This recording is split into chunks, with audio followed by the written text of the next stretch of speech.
When Dad went out to the barn to fix the tractor, our farmhouse fell eerily silent. Usually, the sound of his tools or his muffled voice on the radio filled the evenings with a kind of cozy normalcy. But not tonight.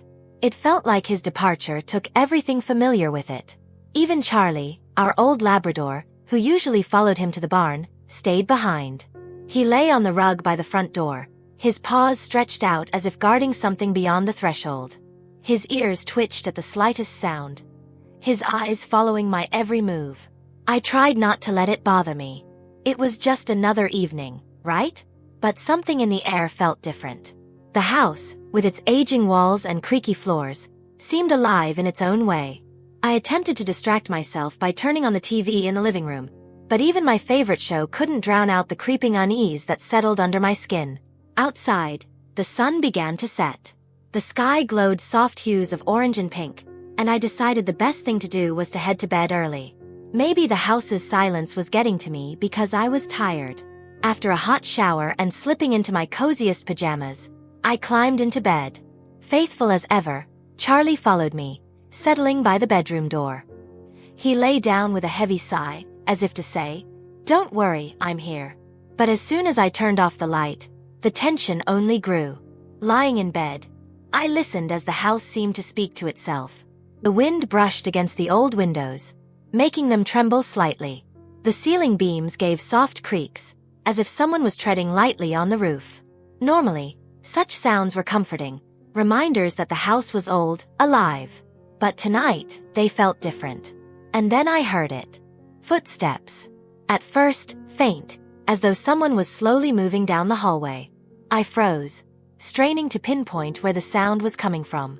The footsteps grew louder, as if someone was creeping carefully, trying not to disturb the silence. My heart began to pound. Logic told me it could be the wind, or even Charlie, but there was something too human about those sounds. Charlie lifted his head. His ears perked up, and he let out a low growl.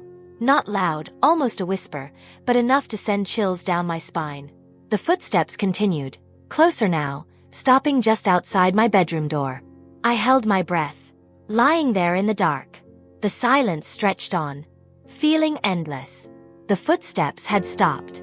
It was as if someone was standing there, just beyond the door, invisible in the shadows. My mind raced. Could it be Dad, checking in on me? But why wouldn't he say anything? And why were the steps so quiet, as though he didn't want to be heard? Charlie stood up, moved to the door, and paused. I held my breath, waiting for what would happen next. But nothing did. The footsteps didn't return. Charlie sniffed the air under the door, then returned to his spot on the rug, lying down as if deciding the threat wasn't real. I lay there in the dark, still unmoving, while my thoughts spun around what had just happened. Had I imagined it? Maybe the tension of the day had played tricks on me. Or perhaps I had let Grandma's stories about farmhouses always keeping their secrets get to me. But it had felt so real that my fingers were still trembling as I finally allowed myself to relax. Eventually, I drifted off to sleep, though it was restless. I dreamed of the house groaning and creaking around me, the walls closing in as if hiding something important. At one point, I heard a voice calling my name, but when I opened my eyes, there was only Charlie, dozing by the door. It was as if the night whispered its secrets, leaving them just out of reach. Yet something about the night felt undeniable. Even as I closed my eyes, I knew something important had begun. I just didn't understand what it was yet. The next morning, as the first rays of sunlight crept across the wooden floorboards, I got out of bed with a strange sense of exhaustion, as though the night had drained the last bit of energy from me. Charlie was already sitting by the door, his warm brown eyes fixed on me. Normally, he looked calm, but today he seemed unusually alert. His ears kept twitching, as though listening for something I couldn't hear. In the kitchen, Mom was already up.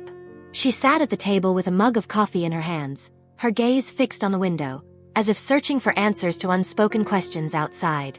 Her hair was disheveled, her shoulders slightly slumped, as though she hadn't slept well. When I walked in, she looked up and smiled, a strained, forced smile that didn't quite reach her eyes. "Did you sleep okay?"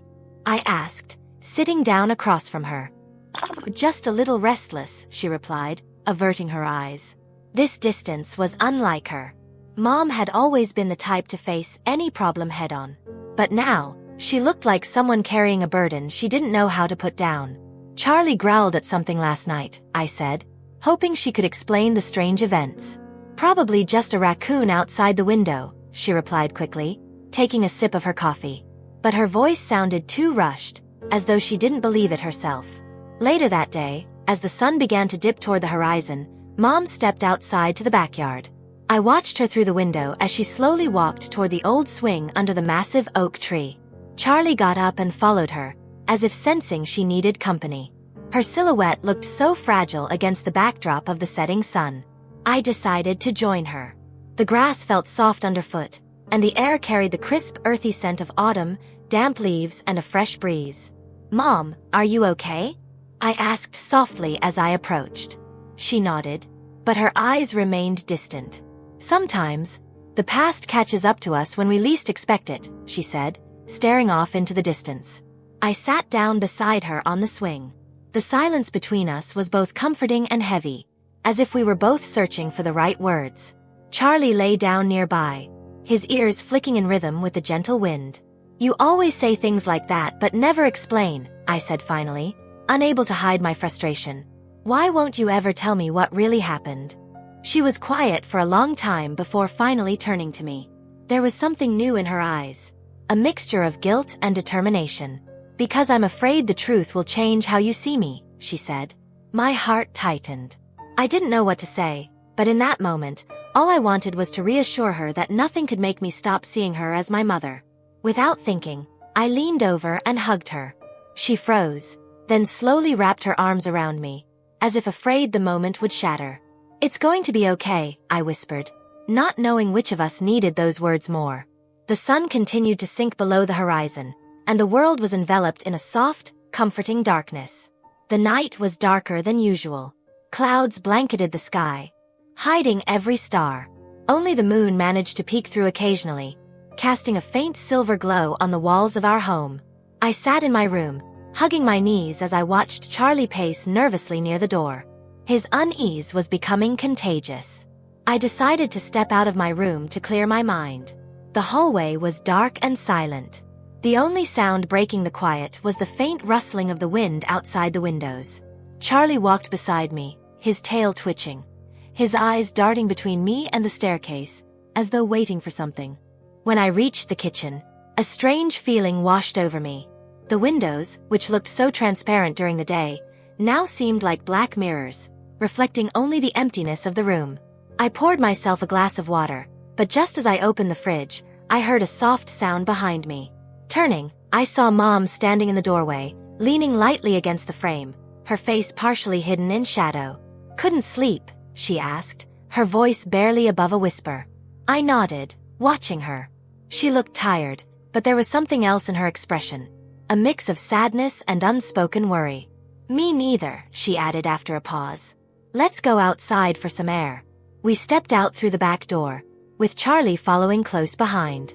The night air was cool, and the breeze stirred the branches of the oak tree in the yard. Mom walked to the same bench under the tree and sat down. I joined her, sensing that the silence between us wouldn't last long this time. "I've been afraid of one moment my entire life," she said, fiddling with the edge of her sleeve. "Afraid that one day, you'd start asking all the right questions." "What do you mean?" I asked, my chest tightening as unease crept over me. She was quiet for a long time before finally looking directly at me. In that moment, I didn't just see my mom. I saw a woman who had been fighting some demon from her past, one that refused to stay buried. "I made a mistake. A long time ago." Her voice wavered, but she continued. "I can't tell you everything right now, but you need to know it has nothing to do with you." My heart clenched. The words were quiet, almost fragile, but I could see how hard they were for her to say. I reached out and covered her hand with mine, gripping it tightly in silent support. "Mom," I began, choosing my words carefully. "I don't know what this mistake was, but it doesn't change how I feel about you. You'll always be my mom. My anchor." She smiled faintly, her eyes brimming with gratitude, though she held back tears. Slowly, she leaned toward me, her expression softening as if a weight had been lifted. Without thinking, I kissed her cheek, a simple warm gesture to show her I was here, ready to share whatever pain she carried. "Thank you," she whispered, her voice steadier now. The night around us remained just as quiet, but now the silence felt enveloping, like a protective cocoon. Charlie rested his head on my lap, and we sat there until the cold finally nudged us back inside. The morning arrived shrouded in a thick mist that blanketed our farm, as though nature herself sought to shield us from the outside world. The air was crisp, carrying the earthy scent of damp leaves, though the sky remained clear. I descended the stairs slowly, feeling a slight heaviness in my chest, as though I had left part of myself behind under the oak tree with Mom's confession. In the kitchen, the smell of fresh coffee lingered. Dad had likely already been to the barn and back, but Mom sat at the table, staring into her coffee. She looked calmer, though the shadow of her inner struggle still lingered in her eyes. Charlie lay at her feet, his tail lazily thumping on the floor. "Morning," I said, taking a seat across from her. She looked up, offering a small but genuine smile. "Good morning. How are you?" "I'm fine. And you?" She shrugged, glancing out the window where sunlight began breaking through the mist. "I think it was time to say it," she murmured after a moment of silence. "All the things I've been hiding." My chest tightened with anticipation. I could sense she was ready to say more than the fragments she'd shared the night before. "I'm here," I said softly. She exhaled, as if finally setting down a heavy burden. "Years ago, when you were little, I made a mistake. I thought it was the right choice, something to protect us. But it only distanced me from myself and from you and Dad." I listened quietly. Her voice was steady, but sadness underpinned every word. "I thought I could just forget about it," she continued. "But the past doesn't go away, no matter how hard we try to bury it. It lingers. Silent, but persistent." I reached out and placed my hand over hers. "Mom, I don't know what happened. And if you're not ready to tell me everything, that's okay. It doesn't change how much you mean to me." Her eyes welled up, but she held back the tears, squeezing my hand tightly. "Thank you," she whispered. We sat there for a few more moments, the golden morning light flooding the kitchen. It felt like the start of something new, as if this moment was the first step toward mending old wounds. Soon after, the door opened, and Dad stepped inside. His boots were covered in dirt, and he held a mug he must have left in the barn. He smiled at us, oblivious to the weight of the conversation we had just shared. "Ready for breakfast?" he asked cheerfully. I smiled and nodded. Mom's shoulders relaxed slightly, her face clearing. Later, as we all sat at the table, with Charlie dozing by the fireplace, I realized our family had taken an important step forward.